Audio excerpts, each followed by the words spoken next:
Hi viewers, welcome to our channel. ప్రస్తుతం మనతో పాటు ఇమ్మంది రామారావు గారు సీనియర్ జర్నలిస్ట్ ఉన్నారు. వారితో ఒకసారి మాట్లాడదాం. సార్ నమస్కారం. సార్ నమస్తే బాబు. సార్, తన తల్లి మరణానికి కొడాలి నాని కారణమయ్యాడని చెప్పేసి దుగ్గిరాల ప్రభాకర్ అనే ఒక వ్యక్తి ఆయన మీద కేసు నమోదు చేయడం మనం చూస్తున్నాం సార్. సో కొడాలి నానికి అయితే ఉచ్చు బిగిసిపోతుందని చెప్పుకోవచ్చు సార్. వరుస పెట్టి కేసులు నమోదవుతూ వస్తున్నాయి. మరి ఇప్పుడు నెక్స్ట్ టార్గెట్ కొడాలి నానేనా? ఇప్పుడు పిన్నెల్లి అరెస్ట్ అయ్యాడు, ఇంకో వైసీపీ నేత అరెస్ట్ అయ్యాడు. ఇప్పుడు మన నెక్స్ట్ అరెస్ట్ అవ్వబోయేది కొడాలి నానే అంటారా సార్? అలాగ అడగొచ్చు, లేకపోతే మీరు ఇంకొక వ్యంగ్యంగా అడగవచ్చు. నెక్స్ట్ జగన్మోహన్ విజిట్ కొడాలి నాన్నేనా ఇల్లునే విజిట్ చేస్తాడా? అలాగే అంటే దాని ధర్మం ఎక్కడైతే ధర్మం కాపాడబడుతుందో అక్కడ రాజ్యం సుభిక్షంగా ఉంటుంది. ఇది దేవుడు స్క్రిప్ట్ అని నమ్మినటువంటి జగన్మోహన్ రెడ్డి నెక్స్ట్ కొడాలి నానిని విచారించడానికి తప్పకుండా వస్తాడు అనుకోవాలి. ఎందుకంటే వాళ్ళు ఏమైనా ఆ కళ్ళతో చూశారండి. కళ్ళు నెత్తి మీదకి ఎక్కిపోయి ప్రపంచాన్ని చూడలేదు. ఆ మెల్లో రుద్రాక్షమాలు వేసుకుంటాడండి. రుద్రాక్షమాలు వేసుకుంటే అశుచిగా మాట్లాడకూడదు. ఆ తర్వాత ఏంటంటే బూతులు మాట్లాడకూడదు. ఇన్ని మాలలకు అర్థం ఏంటి? శివం అంటే శివశక్తి తనలో ఉంటుంది. వాళ్ళు చాలా స్వచ్ఛంగా ఉండాలి. అబద్ధాలు ఆడకూడదు, బూతులు మాట్లాడకూడదు, అశ్లీలమైన పనులు చేయకూడదు. అప్పుడే మీకు గురువు గారు ఇచ్చిన రుద్రాక్షమాల మీకు మూలమంత్రం ఉపదేశించి ఇస్తారు. ఎవరికైనా రుద్రాక్ష దాని ఫలితం ఉంటుంది. నిన్న ఎన్నికలు కాకముందు వేసుకునేవాడు ఎన్నికలు అయ్యాయి, ఓడిపోయావు, తీసి పక్కన పారేస్తారు. అది నీకు రుద్రాక్షమాలకి నీకున్న అనుబంధం. అట్లాంటి బూతులు మాట్లాడితే వ్యవస్థ ఏమైపోద్దండి? నిన్ను చూసి ప్రతి ఒక్కడు కూడా బూతులు మాట్లాడడం మొదలుపెట్టాడు. అసెంబ్లీలో కానీ బయట కానీ. ఎవరైనా ప్రెస్ మీట్ పెడతానంటే భయం, ఏ మాట మాట్లాడతాడు? అసెంబ్లీలో భయం, ఏ మాట మాట్లాడతాడు? దానికి కొంచెం ఒక లైన్ ఎక్స్ట్రా వెళ్ళి రోజా బూతులు కూడా యాక్షన్ చేసింది. రోజా ఇష్టం అప్రస్తుతం సందర్భం వచ్చింది కనుక చెప్తున్నాను. కనుక ఈవిడ ఎప్పుడో కొడాలి నాని ఎప్పుడో ఉన్నాడు, లిస్టులో ఉన్నాడు. ఎందుకంటే ఆయన చేయనటువంటి అవినీతి పనులు ఏవీ లేవు. అన్ని అవినీతి పనులు చేశాడు. ఆయన చేయని కబ్జాలు లేవు, అన్ని కబ్జాలు చేశాడు. ఆయన ప్రభుత్వ ఆస్తుల్ని తన సొంత ఆస్తుల్లాగా ఉపయోగించుకున్నాడు. దీనికి కమిషనర్ నోటీస్ ఇచ్చినప్పుడు కూడా దాన్ని లెక్క చేయకుండా 5 ఏళ్ల పాటు తన ఆడిందాట పాడింది పాటగా చేసుకున్నాడు. తర్వాత ప్రభుత్వం తాలూకు ధనాన్ని ఆఫ్టర్ ఆల్ ఒక నిమ్మరసానికి 28 లక్షలు బిల్లు వేశారండి. అది ఎక్కడైనా ఉంటుందా? నిమ్మరసానికి ఎంతమంది వచ్చి ఉంటారు? 1,00,000 మంది వచ్చి ఉన్నారు అనుకోండి. 1,00,000 మంది వచ్చినట్టే 1000 నిమ్మకాయలు సరిపోతాయి అనుకుందాం. ఒక నిమ్మకాయ 10 మందికి అయినప్పటికీనే 1000 నిమ్మకాయలు సరిపోతాయి. 1000 నిమ్మకాయలు ఎంత ఉంటాయండి? మనం 10 రూపాయలు 10 ఇస్తున్నారు. మరి 1000 అంటే 1000 రూపాయలు అవుతాయి, లేదా 2,000 రూపాయలు అవుతాయి. అంతే కదా. ఒక్కొక్క చక్కెర అంటే నిమ్మకాయ రసానికి 28 లక్షల రూపాయలు బిల్లు వేశారంటే వీడు ఎంత మోసం చేసుకుంటాడు అంటే ప్రజాధనాన్ని ఎంత కొల్లగొట్టి ఉంటాడు. క్యాజినో ఉంది. ఆ క్యాజినో ఏమవుతుంది? ఒక్కొక్క పండక్కి కూడా చాలా లక్షలు కోట్ల మీద అక్కడ వ్యాపారం జరుగుతుంది. అక్కడ పేకాట రాయుళ్ళు వస్తారు. తర్వాత ఏంటంటే ఆ క్యాజినోల్లో రకరకాల వినోద కార్యక్రమాలు జరుగుతాయి.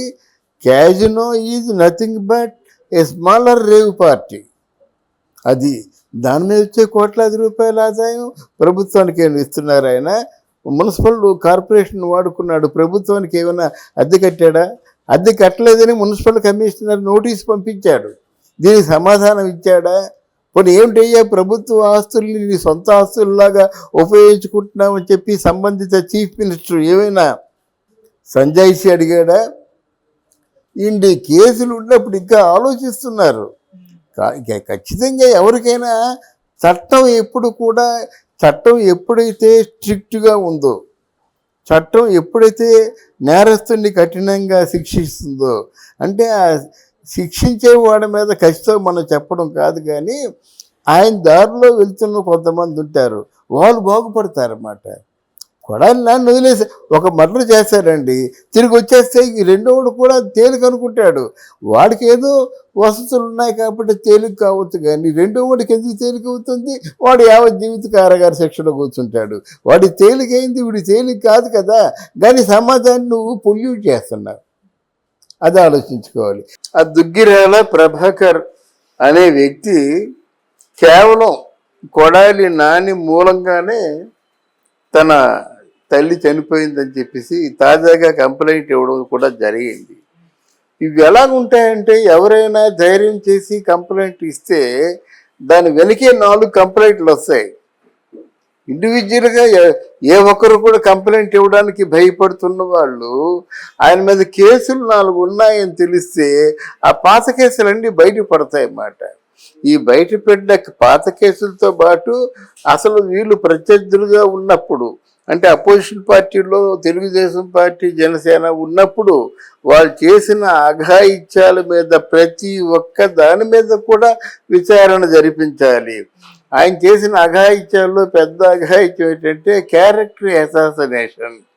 అదేంటంటే, ఆయన వల్లభనేని వంశీ కలిసి చంద్రబాబు నాయుడు గారి సతీమణిని ఆ క్యారెక్టర్ని అసాసినేషన్ చేయడం పెద్ద కేసు మాట. ఇట్లాంటి కేసులు ఎన్నో ఉన్నాయి. అరెస్ట్ అయిన తర్వాత న్యాయస్థానానికి వెళ్తారు. ఆ కేసు తాలూకు వాల్యూని బట్టి, అంటే సాలిడిటీని బట్టి, ఆ కేసు తాలూకు స్థాయిని బట్టి శిక్షలు పడతాయి. దాన్ని ఎవరు ఇప్పుడు తప్పించే వాళ్ళు ఎవరు ఉండరు. తప్పు చేసే వాళ్ళు ఎవరైనా సరే తప్పకుండా శిక్ష అనుభవించవలసింది. దానికి పెద్ద ఉదాహరణ కొడాలి నాని. రేపో నేడు అంతేగాని Kodali Nani he can not escape from the law and orders. చట్ట పరిధిలో వాళ్ళు తప్పకుండా అరెస్ట్ చేస్తారు, తీసుకెళ్తారు. ఆ న్యాయ పరిధిలో వాళ్ళు శిక్ష వేస్తారు. దీన్ని మళ్ళీ అక్కడి నుంచి ఈయన ఇరవై మోదీ గారికి అడ్డగోలుగా ఫోన్ చేసి అంటే అరెస్ట్ని తప్పించుకోలేడు కదా, అంత సీన్ లేదు కదా. ఇప్పుడు ఒకవేళ ఈయన జగన్మోహన్ రెడ్డి గారు మాకు చెప్తే నాకే కేసు ఉందిరా బాబు, నేను ఎలా తప్పించుకుందాం అని చూస్తున్నాను ఆయన అంటాడు. కానీ తప్పదు, ఇరుక్కున్నాడు అన్నమాట. ఇరుక్కున్నవాడు, తప్పు చేసేవాడు ఏ గొయ్యి అంటే ఎవరు తీసిన గోతులో వాళ్ళే పడతారు. ఏ తప్పు చేస్తే ఆ తప్పు చేస్తే మనం శిక్షించబడతాం. ఇది ఎప్పటి నుంచో అనుకుంటున్న మాట. ఇది ఏదో జరిగిన 4 రోజులు, మన మాట సాగుతున్న 4 రోజులు నోటుకు వచ్చినట్టు మాట్లాడతాము. అది భగవంతుడు అంటూ ఒకటి ఉంటాడు కదా. ఎంతమంది ఎన్ని రకాలుగా ఏడ్చారో, ఎంతమంది ఉసురు తగిలిందని కూడా ఆలోచించవచ్చు మాట. కొడాలి నానికి అట్లీస్ట్ మనసు ఉంటే ఎప్పటికైనా పశ్చాత్తాపడి వాళ్ళు చేసే నేరాలకి లోపల పశ్చాత్తాపడినా సరే భగవంతుడు క్షమిస్తాడు. లేకపోతే ఏ భగవంతుడు కూడా క్షమించడు అని చేసిన పని. సార్, వాళ్ళైతే ఇదంతా కూడా కక్షపూరితంగానే పెట్టిస్తున్నారు, కేసులు కక్షపూరితంగానే అరెస్ట్ చేస్తున్నారు అంటున్నారు సార్. ఈ మాట ఇప్పుడు చెప్తున్నారండి. అంతకుముందు మీరు చేసిన పని ఏమిటి? ప్రశ్నిస్తే తల పక్కలు కొట్టారు, ప్రశ్నిస్తే వాడినేమో జైల్లో పెట్టారు, ప్రశ్నించిన వాళ్ళందరినీ కూడా లాక్కుపోయి జైల్లో పెట్టారు. అమరావతి రైతులు ఇళ్లలోకి చొరబడి గంజాయి పెట్టి కేసులు పెట్టారు. భార్యాభర్తలు పడుకున్నట్టయితే వ్యభిచారం చేస్తున్నారని కేసులు పెట్టారు. మీరు పెట్టినటువంటి హింస తక్కువ వాటికంటేనా? అరే, ఉన్నవాళ్ళు ఎవరైనా జనసేన కానీ, తెలుగుదేశం కానీ, అమరావతి రైతులు కానీ వీళ్ళందరూ జైలుల్లో గడిపిన వాళ్ళే కదా. అందువల్ల వాళ్ళకి ఆ మాట అనే అర్హత లేదండి. కక్ష ఏంటి? అది ఉన్నదే, వాళ్ళు చేసిన నేరాలే. ఎవరు ఏది కాదంటారు? ఇప్పుడు అసెంబ్లీలో చంద్రబాబు నాయుడు ఏడవడం అది నిజం కాదా? అలాగే అసెంబ్లీలో వల్లభనేని వంశీ చంద్రబాబు నాయుడు తాలూకు ఆ సతీమణి క్యారెక్టర్ అసాసినేట్ చేయడం నేరం కాదా? దాన్ని కొడాలి నాని సమర్థించడం నేరం కాదా? అదే అసెంబ్లీ అంటే పవిత్రమైన దేవాలయం అన్నది అందరూ చెప్తారు. ఆ దేవాలయంలో బండ బూతులు మాట్లాడడం నేరం కాదా? దాన్ని కనీసం ఒక అధ్యక్ష అంటే ఇక్కడ అసెంబ్లీలో అధ్యక్ష స్థానంలో కూర్చున్నటువంటి ఆ అధ్యక్షుడు తమ్మినేని సీతారాము ఏ రోజైనా సరే ఆయనకి హెచ్చరించారా ఇక్కడ అసెంబ్లీలో అసభ్యంగా మాట్లాడొద్దని? ఆయన నిద్రపోతున్నా చర్చలు జరిగాయి. ఇకపోయినట్టయితే ఆయన పెద్ద మకుటం లేని మహారాజులాగా జగన్మోహన్ రెడ్డి మాట్లాడాడంటే ఆ మాటలను ఎవరైనా ప్రశ్నిస్తే ప్రశ్నించనిచ్చారా? అసెంబ్లీలో నాటకాలండి, మాడ్యులేషన్తో మాటలండి. పోలవరం పూర్తి చేస్తానని ఏ విధంగా చెప్పాడు అనిల్ కుమార్ యాదవ్? నాగభూషణం మాడ్యులేషన్లో చెప్పాడు.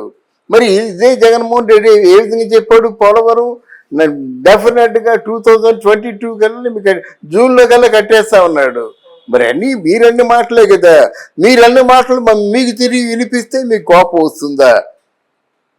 నిన్న వెళ్ళాడు పిన్నీళ్ళ దగ్గరికి వెళ్ళి, చాలా మంచోడు కాకపోతే 4 సార్లు ఎందుకు గెలుస్తాడని చెప్తాడు. కరెక్టే, అందరూ 4-5 సార్లు గెలిచారు. మంచా చెడ్ల తీసి పక్కన పెట్టండి.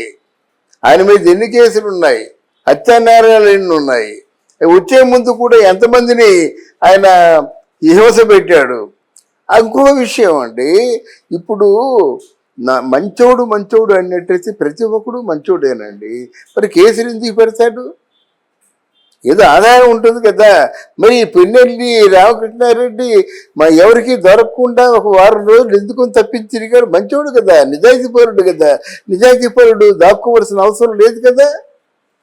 మీరే మాట్లాడతారు.